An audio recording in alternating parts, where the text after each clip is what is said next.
Hello students, हमने अभी तक 70 क्वेश्चन जो हैं वो कंप्लीट कर लिए हैं. Now we will continue with the next theorem number 71. And before this theorem we have 3 notes. You have to retain it. Number 1, an orthonormal set. अब ऑर्थोगोनल क्या होता है, ऑर्थोनॉर्मल क्या होता है, ये सारी बातें हम कर चुके हैं पहले. तो an orthonormal set is set to be complete. बोलता कि कोई भी ऑर्थोनॉर्मल सेट कंप्लीट कब होगा, if it is not contained in any orthonormal set. बोलता कि कोई भी ऑर्थोनॉर्मल सेट कंप्लीट कब होगा, जब वो ऑर्थोनॉर्मल सेट जो है वो किसी और ऑर्थोनॉर्मल सेट में कंटेन्ड ना हो, तो हम कहेंगे कि वो ऑर्थोनॉर्मल सेट जो है वो कंप्लीट है. उसके बाद नेक्स्ट नोट है, unit vector small e is always orthogonal to orthonormal set E i. याद कर लेना आपने ये कि जो यूनिट वेक्टर है जिसको हम नाम दे रहे हैं ई, ये यूनिट वेक्टर जो होता है it is always orthogonal to the orthonormal set. तो ऑर्थोनॉर्मल सेट के जितने भी वेक्टर्स हैं उन तमाम वेक्टर के साथ यूनिट वेक्टर हमेशा ऑर्थोनॉर्मल होता है, ऑर्थोगोनल होता है. ठीक है, फॉर ऑल आई, मतलब इस सेट का प्रत्येक मेंबर जो है वो यूनिट वेक्टर के साथ ऑर्थोगोनल होगा. ऑर्थोगोनल मीन्स इस सेट के प्रत्येक एलिमेंट का इनर प्रोडक्ट ई के साथ 0 के बराबर होगा. उसके बाद नेक्स्ट है, orthonormal set contains non zero element always. ये ध्यान रखना खास. ऑर्थोगोनल सेट में एलिमेंट जीरो भी हो सकता है, लेकिन ऑर्थोनॉर्मल के केस में every element is non zero. ध्यान रखिएगा खास है. उसका through number 71, let capital H be Hilbert space and small E I set notation में. ये this is the family of E I, E1 E2 E3 and so on, इस तरह के एलिमेंट हैं इसके अंदर. Be an orthonormal set in capital H, then following conditions are equivalent. H आपको Hilbert space दे रखा है, ई आई आपको एक फैमिली दे रखी है ऑर्थोनॉर्मल सेट की, तो बोलता है कि प्रूव करिए ये कंडीशंस इक्विवेलेंट हैं. कौन कौन सी? इक्विवेलेंसी का मतलब, इक्विवेलेंट कंडीशन का मतलब आपका सर्कल कंप्लीट होना चाहिए. मतलब फर्स्ट स्टेटमेंट है तो सेकंड प्रूव करेंगे, सेकंड है तो थर्ड प्रूव करेंगे, थर्ड है तो फोर्थ प्रूव करेंगे, फोर्थ है तो फर्स्ट प्रूव करेंगे. ठीक है, तो this is the meaning of equivalent. तो फर्स्ट है family E I is complete, मतलब ये इस तरह के वेक्टर्स की फैमिली दे रखी है, ये सेट दे रखा है आपको, कंप्लीट है. तो अगर ये कंप्लीट है तो उस केस में बोलता है कि जो भी वेक्टर इस फैमिली के ऑर्थोगोनल होगा इट इज़ ऑलवेज जीरो. कहने का मतलब ये हो, zero is the only element which is orthogonal to this family, otherwise कोई वेक्टर इसके ऑर्थोगोनल नहीं होगा. और तीसरी कंडीशन, अगर एक्स कोई हिल्बर्ट स्पेस का एलिमेंट है then x is always equal to linear combination of elements of this family. मतलब x inner product E I is a real number, तो this is just like linear combination summation over i x inner product E I into ई आई. तो this is just linear combination of members of this set. तो बोलता है कि vector space के किसी भी element को इस फैमिली के एलिमेंट के लीनियर कॉम्बिनेशन में लिख सकते हैं. और चौथा पार्ट है, अगर लीनियर कॉम्बिनेशन लिख सकते हैं तो इस वेक्टर का जो नॉर्म का स्केयर होगा that is equal to X inner product E I mod square summation x inner product E I mod square, इसके बराबर होगा. तो बारी बारी से देखेंगे इनको. पहले 1 इम्प्लाइज टू का मतलब कि फर्स्ट स्टेटमेंट आपको दे रखी है, सेकंड हमने प्रूव करनी है. तो हमें क्या दे रखा है, ई आई फैमिली कंप्लीट है, प्रूव करना है कि अगर कोई वेक्टर इस फैमिली के परपेंडिकुलर है तो वो सिर्फ और सिर्फ जीरो है. तो let family E I is complete to prove X is orthogonal to E I implies X equal zero. मतलब अगर ये एक्स इसके ऑर्थोगोनल है तो X is nothing but this is zero always. तो हम उल्टा लेके चल पड़े, let if possible let X is orthogonal to E I family implies X is non zero. ठीक है जी, उल्टा लेके चल पड़े हम. उसके बाद मैंने क्या किया कि यूनिट वेक्टर लिया, और यूनिट वेक्टर आपको पता है जब भी किसी वेक्टर को उसके नॉर्म से डिवाइड कर दें तो it is always a unit vector. तो ई मैंने लिया X but x norm is a unit vector such that, इस तरीके से लिया कि this unit vector is perpendicular to the members of this family. अभी मैंने ऊपर बताया every unit vector is perpendicular to the members of orthonormal set. ठीक है, तो ई और ई जो है it is perpendicular to E I. E is in perpendicular to E I means इसका इनर प्रोडक्ट ई आई के साथ zero होगा फॉर ऑल आई. मतलब इस फैमिली के प्रत्येक मेंबर के साथ ई आई का इनर प्रोडक्ट जीरो होगा. ठीक है जी, ध्यान से देखेंगे ज़रा आप. इसका मतलब ये हुआ ई कॉमा ई आई. अब ये ई कहाँ घुस गया, इस फैमिली में घुस गया. किस फैमिली में? ऑर्थोनॉर्मल सेट में. क्यों? क्योंकि ये ई इस ई आई के परपेंडिकुलर है. और ऑर्थोनॉर्मल सेट की कंडीशन होती है कि जो भी वेक्टर इसके अंदर होगा वो उसके परपेंडिकुलर होगा. तो e inner product E I is an orthonormal set which containing e I. E i इस फैमिली में घुस गया एंड क्लियर कट ये फैमिली जो है, अब ये फैमिली जो है ये इसको अपने में कंटेन कर रही है. नज़र आ रहा है क्लियर कट, इस फैमिली का प्रत्येक मेंबर यहाँ पर है, विच इज़ कॉन्ट्राडिक्शन. क्यों कॉन्ट्राडिक्शन? क्यों? क्योंकि हमें ये फैमिली दे रखी है, this is the set which is complete. और कंप्लीट सेट की डेफिनेशन क्या है? अगर कोई ऑर्थोनॉर्मल सेट कंप्लीट है तो वो किसी में भी कंटेंड नहीं होगा, लेकिन यहाँ पर क्या हो रहा है कि ये इस सेट का प्रत्येक मेंबर इसमें कंटेंड है। तो इसका मतलब क्या हुआ? Our supposition is wrong. इसका मतलब X perpendicular to family of E I implies X is equal to 0। 2 implies 3, 2 implies 3 means ये स्टेटमेंट दे रखी है आपको, अगर एक्स इस ऑर्थोनॉर्मल फैमिली के साथ परपेंडिकुलर तो एक्स का फैक्टर 0 होगा। ये हम दे रखा है, और तो प्रूव करना है कि x is linear combination of members of this family. We have already proved that x minus summation x inner product E i का इनर प्रोडक्ट ई आई के साथ परपेंडिकुलर टू ई आई होता है। It is proved already bye theorem number 69। You have proved already in theorem number 69। ठीक, it is already proved in theorem number 69। तो इसका मतलब अगर ये इसका परपेंडिकुलर तो इसका इनर प्रोडक्ट इसके साथ 0 के बराबर होगा। अब ध्यान से देखिए जरा, अब इस वेक्टर का इनर प्रोडक्ट इसके साथ 0, this is only possible if and only if either this vector equal to 0 और this vector equal to 0, but this is always non zero. क्यों non zero? Because this is the member of orthonormal set, और orthonormal set में element होते हैं non zero. तो इसका मतलब बचा गया फिर this must be equal to 0। तो इसका X minus this equal to 0, so X equal to this, यही हमने प्रूव करना था। उसके बाद 3 इम्प्लाइज 4, 3 इम्प्लाइज 4 में क्या दे रखा है आपको? ये लीनियर कॉम्बिनेशन दे रखा है, और हमने प्रूव करना है कि इसका नॉर्म का स्क्वायर जो इसके बराबर होता है। तो एक्स नॉर्म स्क्वायर हम लेके चल पड़े। X norm square means in product x com x. ठीक है जी, एक्स की वैल्यू क्या है? ये है summation x in product E I into E I, put कर दी वैल्यू हमने। यहाँ पर मैंने इस फिक्स चेंज कर दिया, क्योंकि आई भी वेरीज फ्रॉम 1 टू n है या 1 टू इन्फिनिटी है, जे भी वेरी आई और जे की वेरिएशन सेम है, इसलिए वी कैन चेंज। तो मैंने अपनी सुविधा के लिए यहाँ पर आई को जे से रिप्लेस कर दिया। तो अब इस इन प्रोडक्ट को ऑपरेट करो। आपको पता है जो फर्स्ट टुपल में कांस्टेंट होता है विदाउट बार बार आता है, जो सेकंड टुपल में कांस्टेंट होता है वो विद बार बार आता है। तो समेशन ओवर आई बार, समेशन ओवर जे बाहर, x inner product E i बाहर, और सेकंड प्लेस का एक्स इनर प्रोडक्ट ई जे जो है वो बार के साथ बाहर आ गया, तो ई आई इनर प्रोडक्ट ई जे। अब you can check E I E J क्या हैं? They are the members of orthonormal set, और ऑर्थोनॉर्मल सेट की कंडीशन क्या है कि अगर जे और आई बराबर होंगे तो इसकी वैल्यू 1 होगी, और जे और आई डिफरेंट होंगे तो इसकी वैल्यू 0 होगी। तो इसका जब जे की वैल्यू आई होगी तो this is the only single number for which j equal to i. जैसे जे की वैल्यू आई होगी इट बिकम्स 1। ठीक है, तो summation over I as it is रखा, इस समेशन को हमने वेरी किया, जे की वैल्यू 1, जे की वैल्यू 2, जे की वैल्यू 3। जैसे जे की वैल्यू आई होगी ये 1 हो जाएगा, और बाकी जे की वैल्यू के लिए ये 0 के बराबर होगा। तो जैसे जे की वैल्यू आई होगी तो बचा गया, जे की जगह आई आ गया, ये बच गया X in product E I, X in product E I bar, Z into Z bar equal to Z mod square, और यही हमने प्रूव करना था।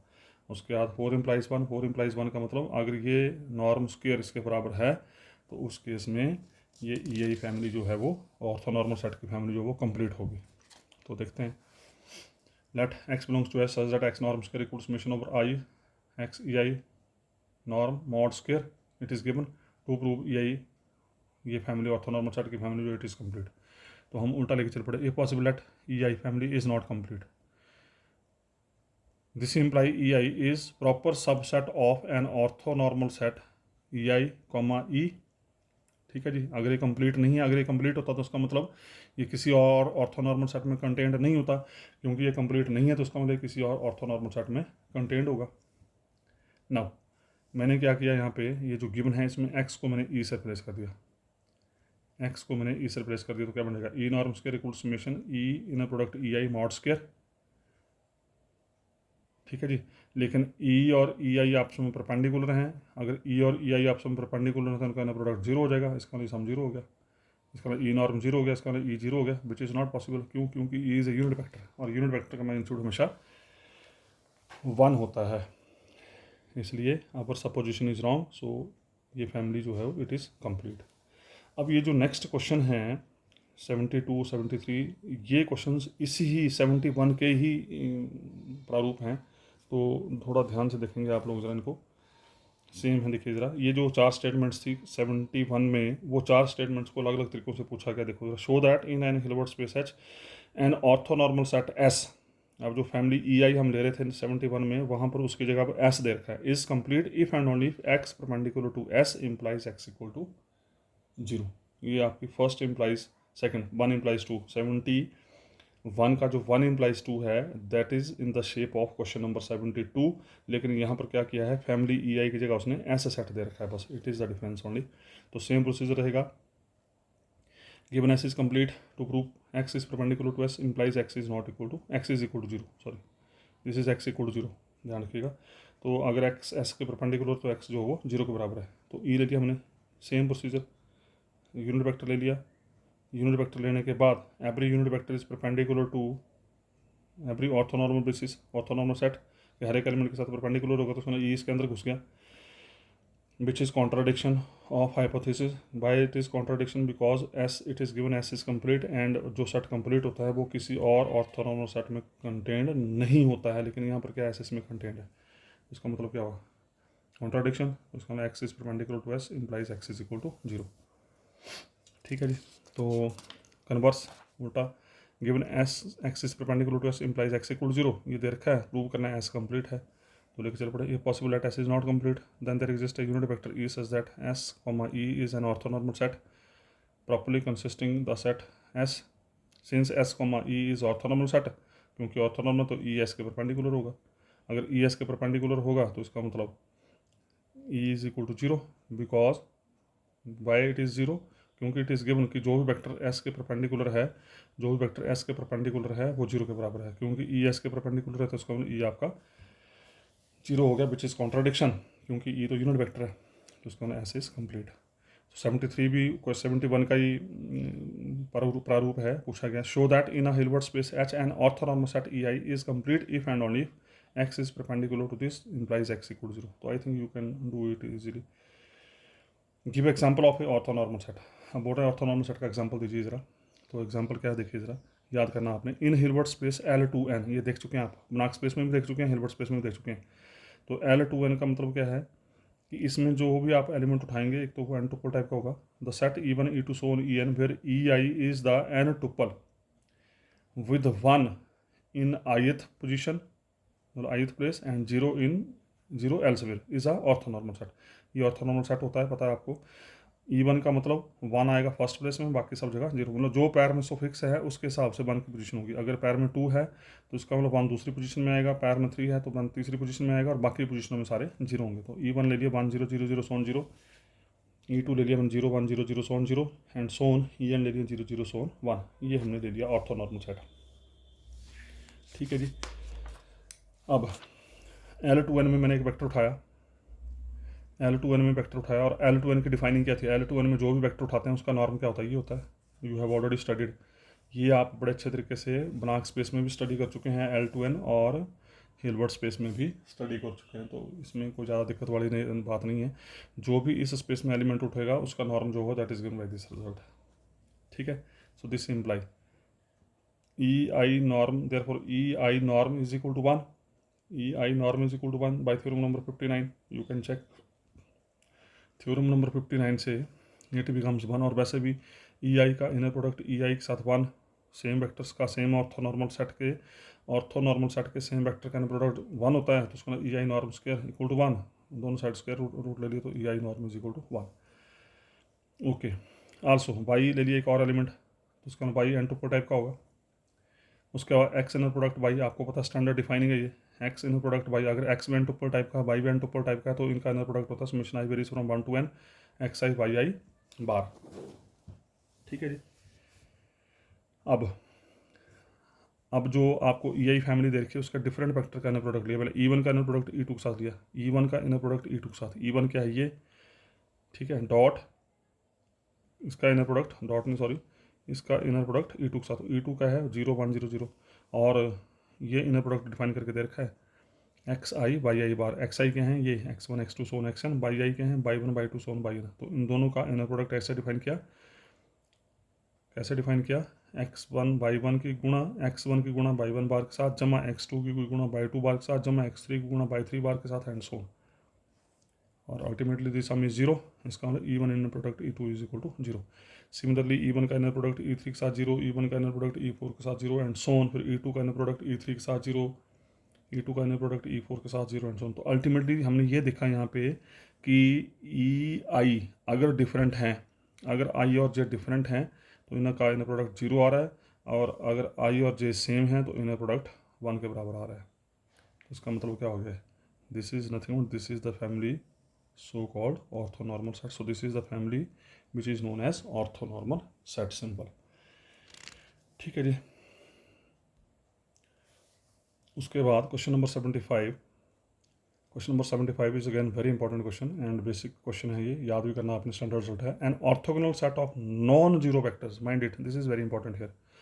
अगर ऑर्थोगोनल वर्ड लिखा होगा तो यहाँ नॉन जीरो शब्द लिखा होगा, अगर ऑर्थो नॉर्मल लिखा होगा तो नॉन जीरो लिखा नहीं लिखा कोई दिक्कत नहीं।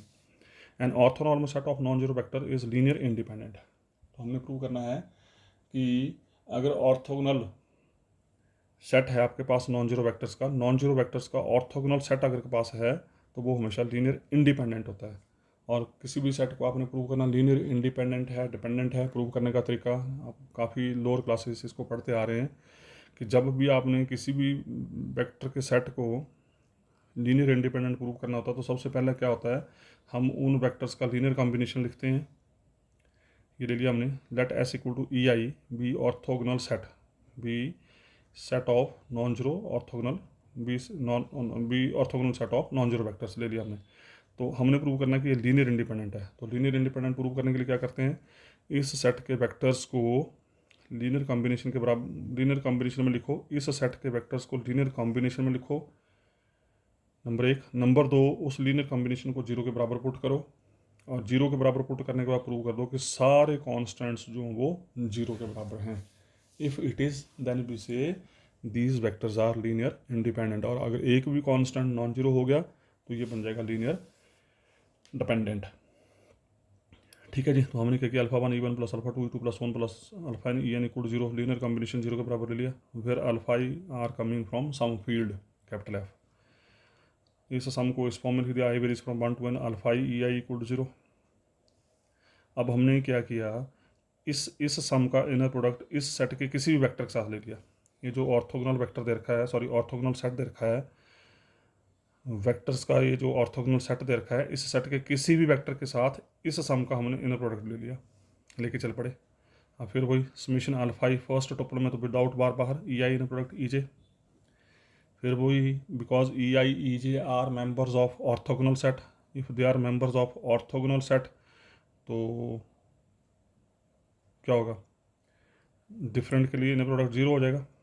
अगर आई और जे डिफरेंट है तो इनर प्रोडक्ट जीरो होगा। तो जैसे आई की वैल्यू जे होगी, जब तक आई की वैल्यू जे नहीं होगी इट इज़ ऑलवेज जीरो, और जैसे आई की वैल्यू जे होगी बन जाएगा अल्फा जे ई जे इनर प्रोडक्ट ई जे, और ई जे इनर प्रोडक्ट ई जे सेम वेक्टर का इनर प्रोडक्ट होता है e J norm square for all जे।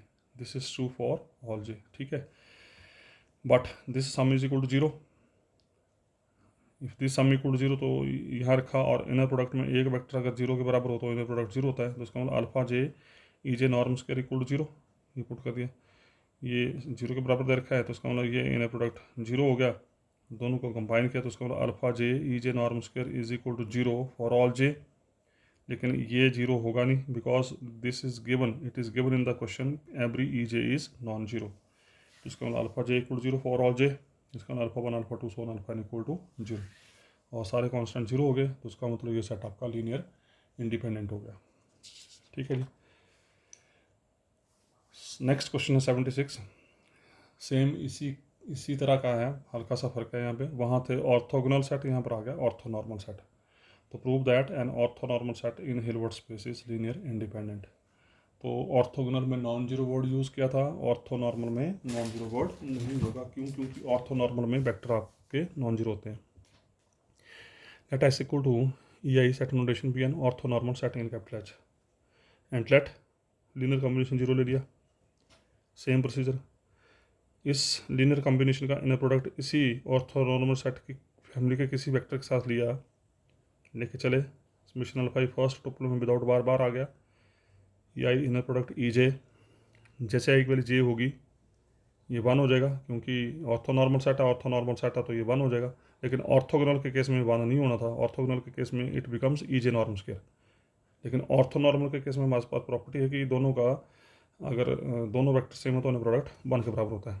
तो ये आ गया alpha j, but this sum is zero. इसका मतलब zero inner product E j equal to alpha j for all j, this is true for all j. इसका मतलब क्या हुआ, alpha j equal 0 for all j, और इसका मतलब क्या हो गया, अगर हर एक अल्फा जे 0 तो इसका मतलब ये सेट आपका लीनियर इंडिपेंडेंट हो गया। ठीक है जी। उसके बाद नेक्स्ट है टॉपिक आपका, नेक्स्ट टॉपिक है कॉन्जुगेट स्पेस एच स्टार। अब हम जो हिलबर्ट स्पेस स्टडी किया था उसके कॉन्जुगेट स्पेस की बात करेंगे।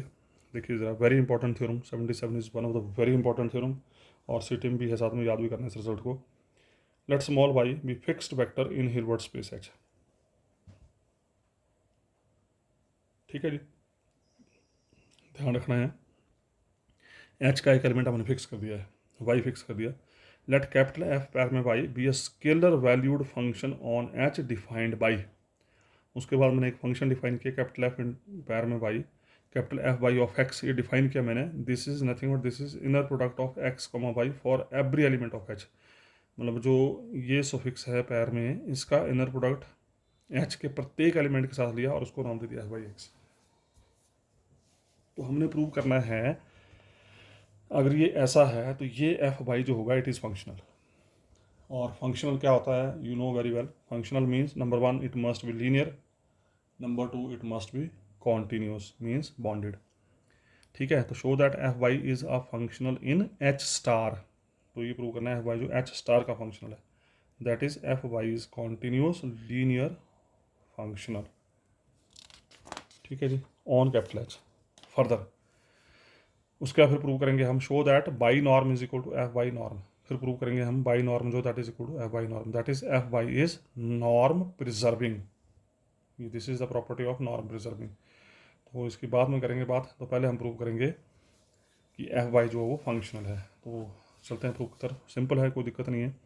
लेट कैपिटल एफ पैर में Y mapping from capital H to capital C, C means complex number defined by, it is given in the statement F Y of X is equal to product X comma Y. तो we want to prove fy is functional, so for that we will prove this is number one linear, number two it is continuous. तो fy is linear, I think you can do it easily। तो linear prove करने का तरीका, जिसको linear prove करना है उसके domain set में दो एलिमेंट उठाओ, दो एलिमेंट फील्ड से उठाओ और प्रूव कर दो F Y alpha X one plus beta X two, alpha X one plus beta X two, F Y alpha X one plus beta X two क्या आ जाना चाहिए, alpha F Y X one plus beta F Y of X two आना चाहिए। तो देखते हैं ज़रा, लेके चले। by defining it becomes, because defining is f by x की डिफाइनिंग है x इन प्रोडक्ट by, तो f by x की डिफाइनिंग है x in product by, in product की प्रॉपर्टी लगाई, ये आ गया। रिवर्स डिफाइनिंग लगाई, x one in product by, ये बन गया f by x वन, ये बन गया f by x two by reverse defining. तो लीनियर हो गया। अब हमने प्रूव करना है कि ये कॉन्टिन्यूस है। तो कॉन्टिन्यूस प्रूव करने के लिए हम प्रूव करेंगे ये बॉन्डेड है, जो करते आए हैं आज तक। तो F by x whole mod हम लेके चले, whole mod means x in product y mod by defining, और by Cauchy's inequality, Cauchy's inequality you have proved already, x in product y mod is always less than equal to x norm into y norm. तो I think it is proved. तो F y is bounded, bounded हो गया यहाँ से, so it is continuous. तो continuous भी होगा, linear भी होगा, तो ये फंक्शनल बन गया ऑन एच स्टार। ओके, तो यहाँ पर अब एफ वाई फंक्शनल हो गया एच स्टार। जैसे फर्स्ट सेक्शन में एन स्टार था आपका कॉन्जुगेट स्पेस, वैसे ही यहाँ पर एच स्टार है कॉन्जुगेट स्पेस। ठीक है, ये हिलोबर्ट स्पेस का कॉन्जुगेट स्पेस है, कॉन्जुगेट स्पेस जैसे एन स्टार था फर्स्ट सेक्शन में बनाक स्पेस में, वैसे ये एच स्टार कॉन्जुगेट स्पेस है। तो थ्योरम नंबर 30 जो की थी फर्स्ट सेक्शन में हमने, उसके पहले एक डेफिनेशन थी ये नॉर्म की। फंक्शनल का नॉर्म कैसे डिफाइन करते थे, फंक्शनल का नॉर्म होता था supremum of F by x mod such that norm x is less than equal to 1। This is the result which is before theorem number 30 in first section, you can check. Okay, तो F by x की value put कर दी, defining x inner product y mod, और Cauchy inequalities लगा के this becomes x norm into y norm, but x norm is less than equal to 1, तो ये बन गया 1, बचा क्या बाई नॉर्म, तो बाई नॉर्म का सुप्रीमम आ गया बाई नॉर्म। तो we proved F by norm is less than equal to by norm. ठीक है, उसके बाद because we want to prove this norm is equal to this, so for that we will prove this is less than equal to this and this is greater than equal to this. Again if y is non zero, by non zero अगर होगा तो इसका मतलब by बटा by norm is always a unit vector. You know very well, जब भी किसी vector को उसी के नॉर्म से डिवाइड करते हैं तो वो बन जाता है यूनिट वेक्टर। तो दिस बिकम्स यूनिट वेक्टर। ठीक है जी, दैट इज बाई बटे बाई नॉर्म का नॉर्म इज इक्वल टू 1। उसके आगे किया हमने, बाई बटे बाई नॉर्म को नाम दे दिया हमने एक्स, बाई बटे बाई नॉर्म को नाम दे दिया हमने एक्स, और इसको रख दिया यहाँ पे। अब हम एफ बाई नॉर्म फिर से लेके चले, ये फिर डिफाइनिंग है आपकी, F by norm is equal to supremum of F by x mod, F by x mod for which norm x is less than equal to 1। अब ध्यान दीजिए ज़रा, इस सेट का सबसे बड़ा एलिमेंट है ये, इस सेट का सबसे बड़ा एलिमेंट है ये, तो बाकी कैसे होंगे, बाकी सारे इससे छोटे होंगे, तो ये सबसे बड़ा है। तो F by norm is greater than equal to F by x mod, तो वही लिखा F by norm is greater than equal to F by X, X की जगह पुट कर दिया बाई बटे बाई नॉर्म मॉड। ठीक है जी, एक्स की जगह इसको रख दिया हमने। उसके बाद by defining f by x की defining x in product y mod. उसके बाद one upon y norm, one upon y norm first tuple में है तो विदाउट बार बार आ जाएगा क्योंकि दिस इज रियल नंबर, तो ये बच गया Y comma Y inner product mod, Y comma Y same vector का इनर प्रोडक्ट नॉर्म हो जाता है, नॉर्म स्क्वायर बटे बाई नॉर्म, एक नॉर्म बाई कैंसिल हो गया, we left with F by norm is greater than equal to by norm. तो number 1 में we proved F by norm is less than equal to by norm, यहाँ आपने prove कर दिया F by norm is greater than equal to by norm, तो from 1 and 2 it becomes equality, तो F by norm is equal to by norm, और यही हमने prove करना था। उसके बाद नेक्स्ट है 78 theorem, it is again very important theorem, अक्सर पेपर में आती रहती है, Riesz representation theorem. Let capital H be Hilbert space and small F be a functional on H star, ध्यान रखिएगा स्मॉल एफ फंक्शनल दे रखा है, तो बोलता है then there exist a unique Y belongs to H, unique very important, यहाँ पर आपको एक यूनिक वेक्टर मिलेगा such that F is equal to F Y, इस तरीके से मिलेगा कि ये जो फंक्शनल है this is itself equal to F Y, that is F of X equal to F Y of X is equal to inner product X comma Y for all X belongs to H. तो अगर आप ध्यान दें तो this is the result which is already proved in 77। तो यहाँ पर इसमें पर्टिकुलरली उसने यूनिकनेस की बात की है, तो हम यूनिकनेस की बात करते हैं पहले। यूनिकनेस मतलब सिर्फ और सिर्फ यही एक वाई मिलेगा जिसके तहत F of X F Y X के बराबर होगा या F Y X inner product X comma Y के बराबर होगा। तो देखते हैं ये पॉसिबल है, there exist two vectors Y one and Y two, अगर संभव है तो हमने मान लिया दो वाई एग्जिस्ट कर रहे हैं, एक वाई वन है एक वाई टू है, for which F of X equal to X inner product Y one, F of X equal to X inner product Y two, उसका मतलब दोनों एफ एक्स के बराबर तो दोनों आपस में बराबर हो गए। उसके बाद उठा के इसको साइड लेके आगे, तो X inner product Y one minus X inner product Y two equal to zero, by reverse defining it becomes X inner product Y one minus Y two equal to zero. ठीक है जी, ये आ गया for all X belongs to H, this is true for every, this result is true for all element of H. अगर ये हर एक element के लिए ट्रू हो तो इसका मतलब एक्स की value Y one minus Y two के लिए भी ट्रू होगा, क्योंकि Y one Y two H का एलिमेंट है तो Y one minus Y two भी एच का एलिमेंट होगा। This in product equal zero for all element of H, for all X belongs to H, H के हर एक एलिमेंट के लिए ट्रू हो तो Y one minus Y two के लिए ट्रू होगा, तो हमने एक्स को Y one minus Y two से रिप्लेस कर दिया। सेम वेक्टर नॉर्म स्केयर हो गया, नॉर्म इक्वल टू जीरो हो गया, नॉर्म जीरो तक वेक्टर खुद जीरो हो गया, और इसका बाई वन और बाई टू बराबर हो गया, तो ultimately this vector is unique. उसके बाद एग्जिस्टेंस, एग्जिस्टेंस मीन्स ये वाई एग्जिस्ट करता है, means F of X must be equal to inner product X comma Y. तो देखते हैं जरा case number 1, when F is zero functional because it is given F is functional, it is already proved in question number 77। तो अब ये functional या तो zero होगा, जीरो फंक्शन होगा या फिर नॉन जीरो होगा, तो पहले देखते हैं अगर जीरो फंक्शनल है तो इसका मतलब एफ का करेक्टर क्या होगा, जीरो, जीरो फंक्शन हो गया, इसका मतलब F of X equal to zero X, और आपको पता है जीरो फंक्शन के साथ कोई भी एलिमेंट एसोसिएट करो answer is always equal to zero, इसका एफ ऑफ एक्स जीरो हो गया। अब राइट साइड देखते हैं, if Y is equal to zero, यहाँ पर अगर वाई जीरो हो जाए तो इनर प्रोडक्ट जीरो हो जाएगा, इनर प्रोडक्ट जीरो हो गया तो इसका दोनों आपस में बराबर हो गए। ठीक है जी, अब केस नंबर 2 देखते हैं, when F is non zero functional, non zero मतलब एफ जो है वो जीरो फंक्शन नहीं है, एफ ऑफ एक्स जीरो के बराबर नहीं है। हमने क्या किया, मैंने एक एम सेट डिफाइन किया, ध्यान दीजिएगा ज़रा, मैंने एक एम सेट डिफाइन किया, इसके अंदर कैपिटल एच के वो एलिमेंट लिए जिनका इमेज अंडर एफ जीरो के बराबर है, और आपको पता होना चाहिए जिन जिन एलिमेंट का इमेज अंडर फंक्शन जीरो होता है that set is always null set. M मैंने डिफाइन किया, मैं फिर रिपीट कर रहा हूँ, एच के वो तमाम एलिमेंट्स जिनका इमेज अंडर एफ जीरो के बराबर, और जिन जिन एलिमेंट्स का इमेज अंडर एफ जीरो के बराबर होगा that is the set which is known as null set. तो ये बन गया एम आपका null space of small f, this is null space. ठीक है जी, this f is null space simply, sorry this M is null space of f. This imply M is proper subspace of H, automatically है, क्योंकि M जो है वो H का, sorry H है यहाँ पे, एम जो है वो एच का सब स्पेस है, एम जो है वो एच का सबसेट है, एम जो है वो एच का सबसेट है, ध्यान रखना सबसेट है तो इसका मतलब ये प्रॉपर सब स्पेस हो गया। प्रॉपर मीन्स एम का प्रत्येक एलिमेंट एच में तो है, पर एच का हर एक एलिमेंट एम में नहीं है, that's why this M is proper. ठीक है, और सब स्पेस हो गया because this is not space of H. But ये हम ऑलरेडी प्रूव कर चुके हैं, आप ध्यान रखना आपने, मुझे नंबर तो नहीं पता इस थ्योरम का, रिजल्ट क्या है, but null space of continuous linear transformation is closed, क्योंकि स्मॉल एफ फंक्शनल है और जो फंक्शनल होता है वो हमेशा कॉन्टिन्यूस होता है, लीनियर ट्रांसफॉर्मेशन होती है, तो इसका मतलब इस कॉन्टिन्यूस लीनियर ट्रांसफॉर्मेशन का ये जो नल स्पेस है इट इज़ ऑलवेज क्लोज्ड।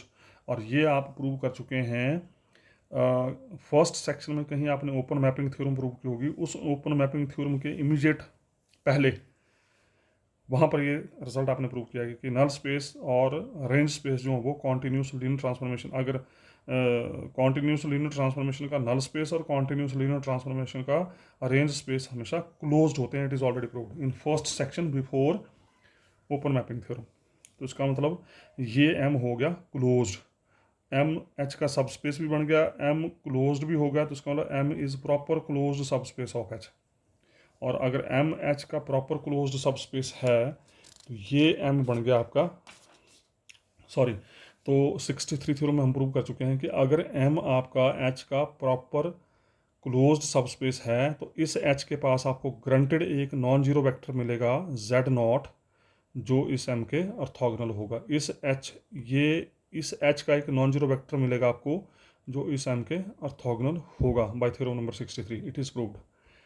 उसके बाद मैंने क्या किया, एक मैंने वाई वेक्टर डिफाइन किया कैपिटल एच में, वाई मैंने डिफाइन किया अल्फा इंटू जेड नॉट, इस जेड नॉट को अल्फा से मल्टीप्लाई करके कुछ बना, मैंने नाम दे दिया Y, for some scalar alpha. Now for X belongs to M, मैंने एम में एक एलिमेंट उठाया, अब आपको पता है Z nought is orthogonal to M का मतलब क्या हुआ कि this Z nought is orthogonal to M का मतलब हुआ इस जेड नॉट का इनर प्रोडक्ट इस एम के प्रत्येक एलिमेंट के साथ जीरो।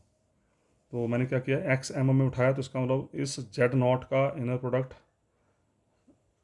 सॉरी हाँ, अगर जेड नॉट एम के ऑर्थोगोनल है तो इस जेड नॉट का इनर प्रोडक्ट एम के हर एक एलिमेंट के साथ जीरो होगा। तो देखते हैं ज़रा, now for X belongs to M, मैंने कैपिटल एम में एक एलिमेंट उठाया एक्स और उसका इनर प्रोडक्ट लिया मैंने बाई के साथ, इस बाई के साथ, तो ये बन गया x comma alpha Z not, alpha second topper में भी बार बार आ गया, एक्स का इनर प्रोडक्ट जेड नॉट के साथ और बाई दिस रिजल्ट, क्योंकि जेड नॉट एम के परपेंडिकुलर है तो उसका मतलब एक्स का इनर प्रोडक्ट जेड नॉट के साथ जीरो होगा, तो ये जीरो हो गया, तो उसका inner product X comma by equal zero.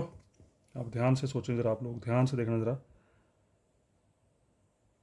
X किसका एलिमेंट है, एक्स का इनर प्रोडक्ट बाई के साथ आ गया zero, also X belongs to capital M, ये हमने लिया था एम में एलिमेंट, एक्स बिलोंग्स टू, यहाँ से x inner product y zero आ गया, ठीक है जी, एक खत्म हो गया यहाँ पे। आल्सो एक्स किसका एलिमेंट है, एम का, और एम क्या है, नल स्पेस, नल स्पेस की प्रॉपर्टी क्या है, नल स्पेस में जो भी एलिमेंट होगा उसकी इमेज अंडर एफ जो है वो जीरो के बराबर होगी, इसका मतलब एफ ऑफ एक्स जीरो हो गया, यहाँ से x inner product y zero हो गया, यहाँ से F of X equal zero हो गया, इसका मतलब दोनों बराबर हो गए, इसका मतलब F of X equal inner product X comma Y, और यही हमने प्रूव करना था। ठीक है जी, तो इसको मैं यहीं स्टॉप कर रहा हूँ, नेक्स्ट फिर देखेंगे हम नेक्स्ट वीडियो में। Thank you very much.